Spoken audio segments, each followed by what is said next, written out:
মাত্র কয়েকদিনে লাগাতার বর্ষার জেরে খাল বিল পুকুর জলে পরিপূর্ণ। ক্রমাগত ভাগীরথী নদীতে হু হু করে জল বাড়ছে। ভাগীরথী নদী পার ভাঙন শুরু হয়েছে অনেক আগে থেকেই। নদিয়া এবং পূর্ব বর্ধমান দুই জেলার বিভাজক হিসেবে রয়েছে এই ভাগীরথী। ব্যবসা বাণিজ্য, স্কুল, কলেজ, চিকিৎসা বিভিন্ন কারণে পার্শ্ববর্তী দুটি জেলার একমাত্র যোগাযোগ জলপথ। এদিন দু জেলায় জেলা শাসকের নির্দেশে বন্ধ হয়েছে সমন্বয়কারী হিসেবে একমাত্র এই জলপথ নৃসিংহপুর ফেরিঘাট।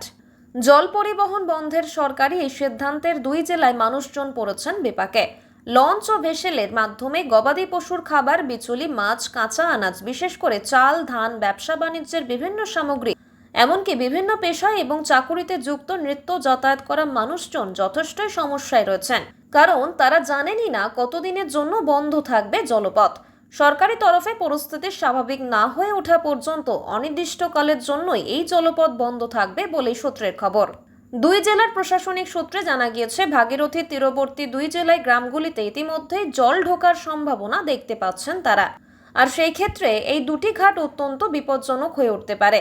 একদিকে অজয় নদীর জল বাড়ছে, অন্যদিকে দুর্গাপুরের ব্যারেজ 70,000 কিউসেক ছাড়া জলে নদিয়া, পূর্ব বর্ধমান দুই জেলায় ভাগীরথী তীরবর্তীতে বেশ কিছু এলাকায় জলমগ্ন হওয়ার সম্ভাবনা দেখা দিয়েছে।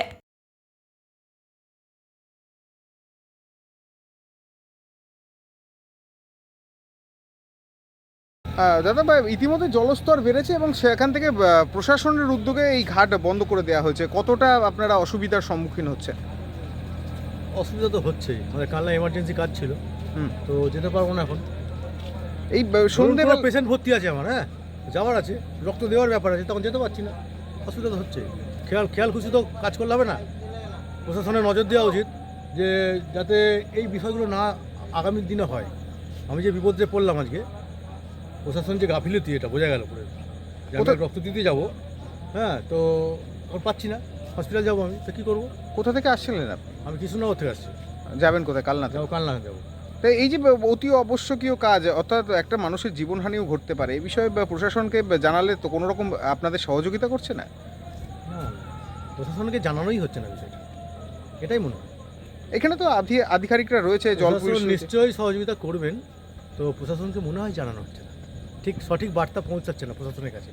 প্রশাসন তৎপর আছে, কিন্তু প্রশাসনের কাছে সঠিক বার্তাটা পৌঁছাচ্ছে না মনে হচ্ছে। কি চাইছেন? আমি চাইছি যে রাত বিরতি যে মানুষ যে বিপদ, ধরুন এপারের লোক তো অনেক বিপদে পড়তে পারে, তাদের জন্য স্পেশাল কিছু ব্যবস্থা করা উচিত। এটা তো একমাত্র পথ বর্ধমান যাওয়ার, নদিয়া থেকে। উচিত করা উচিত, তাই মনে করি। কি নাম আপনার? রানা সরকার। কোথা থেকে আসে? আমার বাড়ি কালনায়, কৃষ্ণনগর গেছিলাম, কৃষ্ণনগর ব্যাক করে আবার কালনায় যাবো। এখন অসুবিধার মধ্যে পড়েছে।